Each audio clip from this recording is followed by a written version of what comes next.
What's going on, Sandboxers? It is hot as hell, and we have a new blog post for the week, so let's just get right into it. Lorenz starts this week's blog post talking about Steamworks and SteamClient. They've updated the Steamworks SDK to 1.63 and are also shipping with the latest SteamClient binaries. The reason why they did this was because when people would launch dedicated servers without a local Steam install, Steamworks would fall back to the SteamClient binaries that they normally ship with, according to Lorenz. On top of that, they haven't updated these within 2 years, so now they've properly updated them and should be working better from now on. Lorenz comes back again with another great update with the audio system refactoring. In short, this new refactor helps with majority of improvements to reduce the amount of audio stuttering. They've also ripped out Steam's audio DLL entirely, as the reason is due to Facepunch only using a handful of effects, so they can directly compile this from within the engine. They're also planning to implement AVX Simid, which will double the performance for spatial audio and also make this easier to ship with Linux, which is pretty good news for all my Linux people out there. Lorenz mentions while none of this changes how audio will work from a developer's perspective,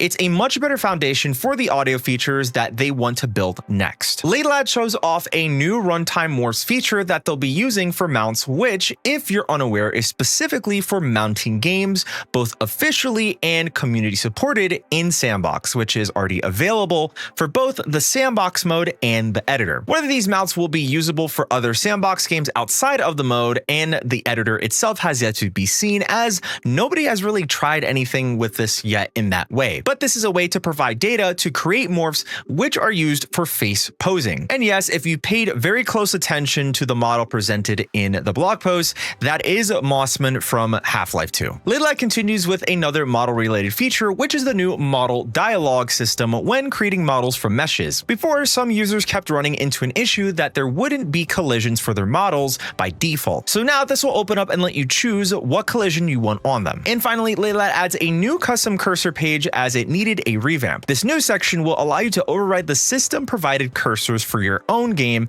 and as a bonus, you no longer have to add cursor images to resource files list. They'll be published automatically. And that leads us directly into the lightning round. A new movable mirror plane tool has been added to the collection of mapping tools in the S&box editor. A new frame performance overlay has been added with a lot of new information like batching, culling, memory usage, low-level GPU resources, and more. A new model info section has been added when viewing a model in the inspector, and the grass shader has been improved for better visibility at certain angles. Matt closes this week's blog post with saying that there hasn't been many features for this week as they need some time to catch up. Weekly release cycles are very fast, and they have a lot of pending features that they didn't want to post in this update right before the patch, but they'll be available first on the staging branch of S&box in order to get them properly tested. And he closes off with saying lots to come next week. So with some quick closing thoughts, this was a very light week update, but I'll definitely be looking at more of these features on the staging version of the game and try my best to inform you guys with some more possibly bigger or interesting updates for players who are looking to see if there's anything worth checking out. As of right now, performance has been a focus in the background, but it seems like there really hasn't been too many updates related to this for this week. So subscribe to the channel for more updates and definitely stay tuned for more videos related to S&box and anything else, or maybe some topics you would like to see me cover. Leave them down in the description below, as the blog post will also be there if you want to know any more about this week's updates. And that's all I have for this video. Feel free to check this video here on screen, and I will see you then in the next one.